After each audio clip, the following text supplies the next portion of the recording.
This is Motorsport Radio. But first, on tonight's show, we will move swiftly on to the British GT Championship, and Dan Marr has news. Breaking news, this literally coming out in the last 10 minutes, or the last hour or so actually. This is the biggest one we're going to find out. Adam Christodoulou is joining Richard Neary and Martin Short in the ABBA Roll Centre Racing Mercedes AMG GT3 for this weekend's 3-hour Silverstone event, and afterwards Martin is going to step down from his seat and Christodoulou is going to take the full season seat. Wow, okay. Where did you hear that? Where was that confirmed? This is confirmed by Martin Short himself on Facebook. Excellent. I'll read out, if you would like me to read out the post. To basically, they said, delighted to announce on behalf of Team ABBA with Roll Centre Racing that at the Silverstone 3-hour British GT race this weekend, we will be joined by the highly talented AMG Mercedes factory driver Adam Christodoulou. Adam tested with us at Snetterton and Silverstone and brought something significant to our team. Well, a couple of things, youth, and then a couple of emojis for good mojo, and speed. He's a very fast young man and a thoroughly nice guy as well. This means we will move out of the Am class into Pro-Am. This is likely to be my last race in British GT, as I have decided to step aside to let Adam in, who can do the rest of the season. Richard Neary has endeavoured to talk me out of it, to his absolute credit, but a man's got to do what a man's got to do.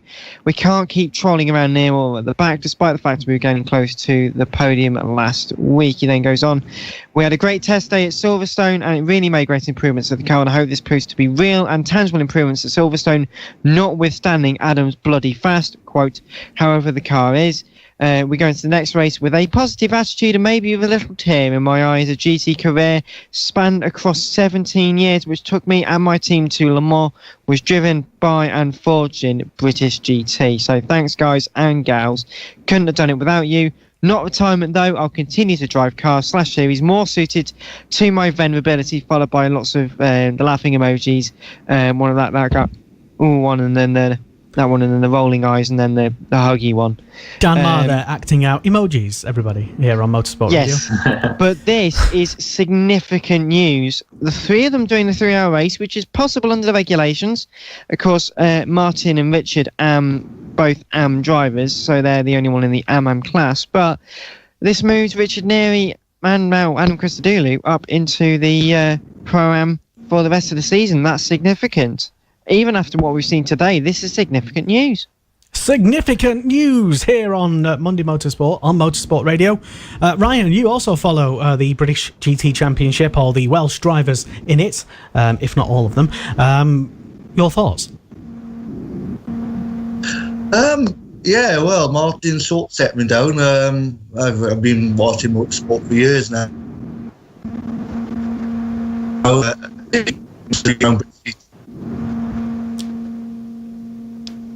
And with that breaking news, actually, oh dear, he's speathink from breaking news to breaking news. Yeah, exactly. We broke. I think we broke Wales. Interesting. Well said, Ryan. Should we get him to say it again? I think your internet was breaking up a little bit, but I think we got the gist of your positive vibes. Yeah, and I'm anticipating him to sort of disappear off the face of the internet anytime soon. Connor, you also mooch around the same area that the British GT Championship resides. Well, this could be, as Dan said, significant news. Well, it would be sad to see Short go, and obviously he's been a valuable asset to the British GT series for a number of years. He says 17 years himself, and it's sad to see him go.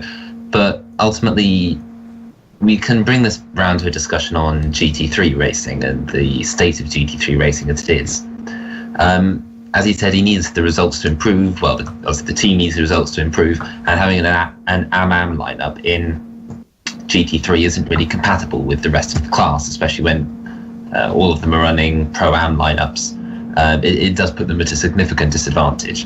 And of course, this isn't saying anything about Short's financial situation or anything like that, but with someone of Christodoulou's experience and his knowledge on these types of race cars, he will definitely be one who can help Richard Neary move towards the front of the field in the second half of the season, because we've seen a troubled start for the year from the team. But ultimately, if you are gonna get any success out of this year, and financially they might need some success, they might need these thirds, these firsts, these top 5 finishes to even push their own team forward, if not give them enough financial backing for next year. And someone like Christodoulou could really help with this, as someone who is a very sort of self-financed driver and himself is also very talented. He's a works driver, isn't he? Exactly, he's a works driver, so he brings the pedigree with the team, and that will be notable in the rest of the year. Whether Neary really becomes a real liability for the team is obviously up to the rest of the year, but I think Neary himself has done at least a commendable job in compared to the other AM drivers up and down the British GT field.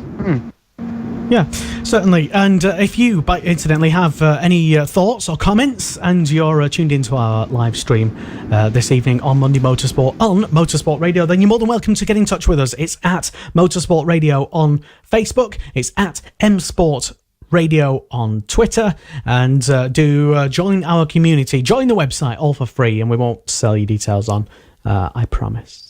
It's motorsport-radio.com, a growing but vibrant community where you can keep up to date with all the inside line with what's coming up on all our shows right here on Motorsport Radio. And we've got a few of the Welsh contingent out in force, Ryan. James Williams, an avid motorsport fan from Wales, sends a smiley face.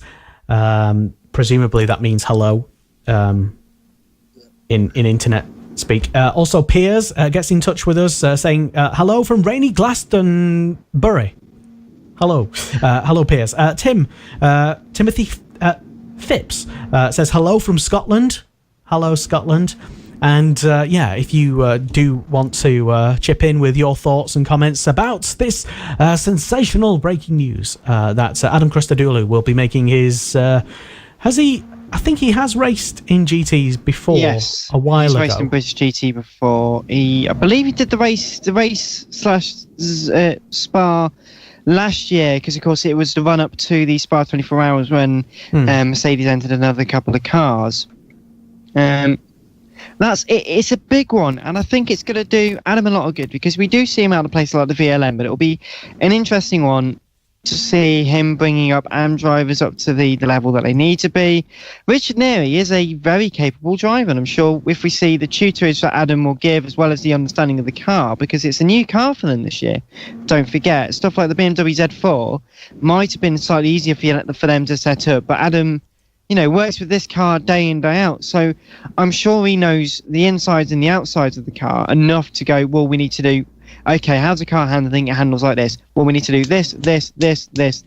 Also, I've just been informed, Adam Christodoulou as well won the Nürburgring 24 last year. So, he's got long endurance racing experience, short haul endurance racing experience, short racing experience. He's got everything. Adam's a very capable driver, as we've seen, but it'll be great to see him back on British soil. Certainly will be. Yes, he's done a lot of racing, as you said, Dan, with some success as well, abroad, let's say, in various countries, in various generic GT championships, of which I wouldn't call remember. The Nürburgring 24 generic GT series, and I would definitely not call... but the world of GT isn't all about Nürburgring. Come on. No, but considering if we look at the Nürburgring 24 Hours on its own, it is still one of the most... Yeah, but it's not all about that. I know, I am fully aware of that, but it's still a significant victory for him. Yeah. He is a very talented driver, and he has done well in lots of the GT series all over the world. So it's all great experience for him, and it's going to be great to see him back on the grids. Ryan Forward is here joining us for the first time on Motorsport Radio, and he's from Wales, and that leads me on to my next question. I wasn't just pointing that at the fact that he's from Wales. What was my question? Oh, yeah. Ryan, who is the best Welsh racing driver today? So the best Welsh racing driver today, if you're going to go Sorry to put you on the car spot. racing, then it would be Seb Morris or Eldwin Evans. They're the best car racers out there at the moment. But Charles Davis on World Superbikes is also pretty awesome as well. Okay, excellent. Well, I asked, and he gave me an answer. That's yeah, excellent. I can't disagree, can I? Because I'm not a Welsh motor racing expert like you are. But there you go. It will be interesting to see just what Seb Morris does this weekend in the GT. He's been coming under a lot of fire so far this season, having a few penalties, let's say, and a bit of misfortune as well, and getting involved in a few on-track incidents. Dan? Yeah, let's mention the last one, because it's just easier to. So I was going to say Spa, then it's not. It is, of course, Snetterton last time out. Race 2, start of race 2, we saw the Ferrari and the Bentley get together, and you thought, oh no, not again.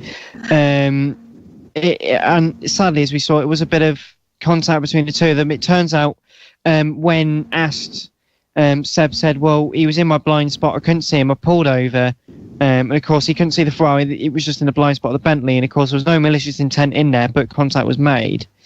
Seb is very quick, he is exceptional on his day. When he's properly on it, he is on fire.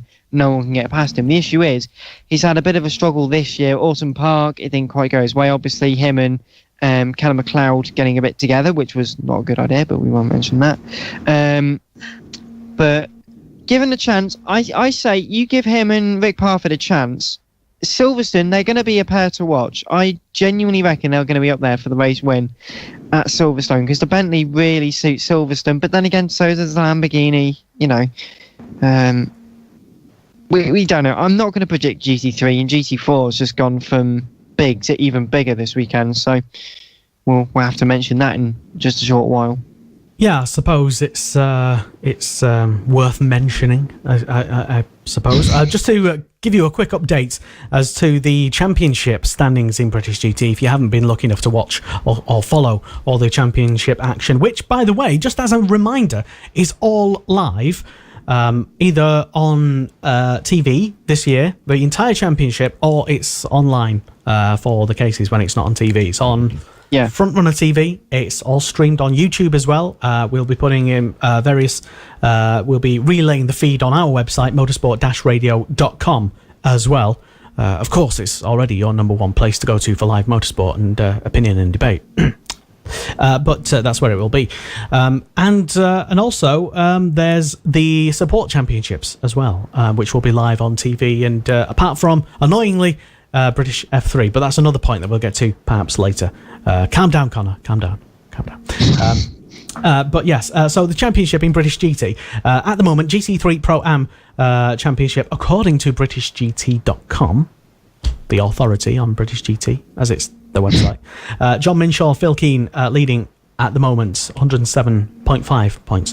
And quite a way back, it's Parfitt and Morris in second place. Then it's Johnny Adam and Derek Johnson in third. Liam Griffin and Sam Tordoff in fourth. Duncan Cameron and Matt Griffin in fifth. Mark Farmer, John Barnes in sixth place. Would you like to know GT3 silver drivers, Dan? GT3 silver drivers, I'm imagining that might be led by the Macmillan AMR car of James Littlejohn and Jack Mitchell, I believe.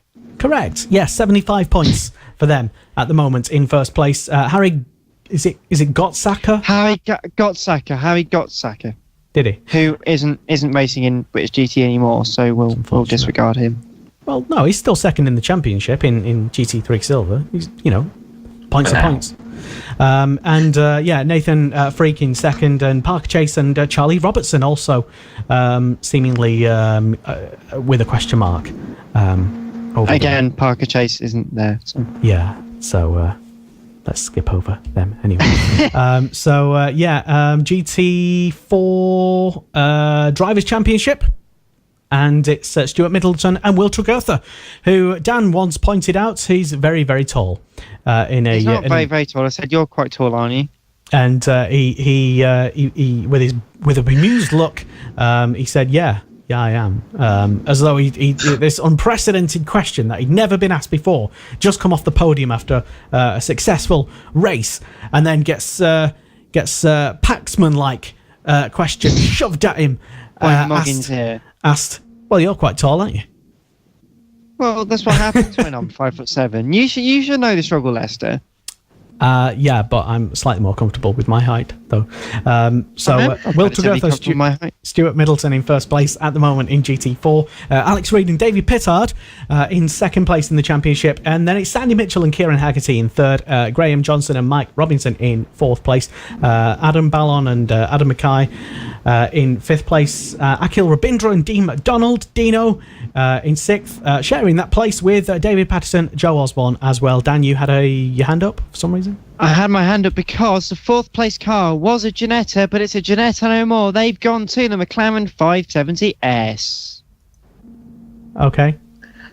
Yes, it's news coming out today that I know I'm sure Dan That's gone well. Yeah, exactly. That I'm sure Dan will expand on, but we've had a change of cars from the Optima Motorsport team, and it's most interesting, I think. Yes, tell us about this most interesting development, Dan. Or don't. Yeah, that's fine. Whatever. With the Optima Motorsport change, I'm not sure at the moment. I'm not sure too much about the reason why they've done it, but they've decided to move from the Ginetta car that they had been running to the McLaren car. Now, the McLaren has been, let's say, successful this season in GT4, and it could be an interesting move for the team if they want to defend their GT4 title. And it does seem to be a bit of a kick in the teeth for the GT5, for the Ginetta, sorry, because having had so much success with them over the last year, it's been interesting to see them sort of fracture the relationship in the last week, and that I think will be the biggest talking point going into Silverstone, especially in the GT4 paddock, because you don't split teams halfway through a year unless you've seriously got a problem with them. And we haven't really been told too much about what the problem is, other than they've decided to immediately switch cars, which of course is a massive financial incentive from the team. And you've got to ask where the money has come from to even do this financial switch of cars, let alone the personal incentive on why this happened. I don't know if Ryan's got any opinion on the switch of cars. Yeah, I mean they won the championship, didn't they, in GT4 last year? That team. The only thing I can suggest is maybe they've seen that McLaren's becoming a more competitive car after more miles of testing and development, and that's the only thing I can suggest why they may switch the car halfway through a season is they feel that it's going to give them a better advantage for the rest of the year and coming years. I guess it looks like it might be a long-term move for them to switch over to the McLaren, I think. Sorry, Connor, go on. Yeah, well, you talk about maybe it'll get them more success, but in the press release statement that Optima released, they said a podium finish would be nice, but I think our first goal has to be to complete every lap in the 3-hour race. That's a feat we've never managed in previous years. Now, of course, that's a bit of a note, of course, of their Ginetta success, but the team clearly isn't expecting to win straight up. And later in the press release, they even mentioned saying that they're in a completely new car. They only picked it up today on the 5th of June. So it's not a car they've tested with before, and they're going to have very limited running in this. So you have got to question what benefit they'll even get from this. And this being the blue ribbon event of the British GT calendar, it's a strange one to change at this very moment. If they changed maybe at Stetterton, I maybe could have seen a bit more of an understanding from it, but right now it seems it does seem a bit odd for Silverstone, for this big race at Silverstone. It does seem a bit odd indeed. Well, maybe perhaps they're just doing it with a view to next year, instead of doing all of their getting the car prepped and stuff and ready. Are we still discussing McLaren? Yes, we are. Yeah. Oh, there we go. See, We'll go back to Dan Marr, and Dan has a little internet connection issue, which is fine. That's okay. People do. I'm not going to judge you for it, Dan. But you had something to say about something involving GTs. Yeah. Well, there's two things. So the McLaren change is a massive change, and I think, considering how Graham Johnson was enthused about the changes with the Ginetta at the start of the season, it's an interesting choice. And could this be the start of an exodus? I don't know. We need to have this conversation because obviously I didn't hear what you guys had to say because my internet was too busy not working. But it's an interesting decision because the Ginetta is still very capable, still very competitive. It's won, 3 races at the very least this year? I mean, they're still leading the championship. So for a couple of quick guys who won the championship in a Ginetta, albeit last year, Spec Ginetta last year, it's a big change. And as you say, maybe they're future-proofing. We'll find out. In fact, I'll tell you what I'm going to do. I'll go and find out this weekend. I'll go and ask them. Yeah. But just to finalise the British GT news is Aid Barwick and Bradley Ellis, once again, they're back with Optimum Motorsport in, I think, said Ginetta G55 GT4 in the number 46 Twisted car, which is going to be grey and black and yellow and nice. And they'll be back. Of course, they do 1 or 2 rounds every season. It'll be good to see them again. So there we go. It's all change in the British GTs, and we're not even on Tuesday, so it could all change. There's rumours floating about a couple more GT3 cars are going to be coming in. A couple of different makes of GT3 cars are going to be coming in for this meeting as well. So who knows? Nothing confirmed, though. Nothing officially said. Not even an entry list on the website yet. Exactly, but there are rumours going about, and if there's anything that we know, rumours are good enough for us. I suppose they are for now, yes, until such facts emerge, and then we'll talk about the facts. This is Motorsport Radio. Join the conversation and have your say on motorsport-radio.com.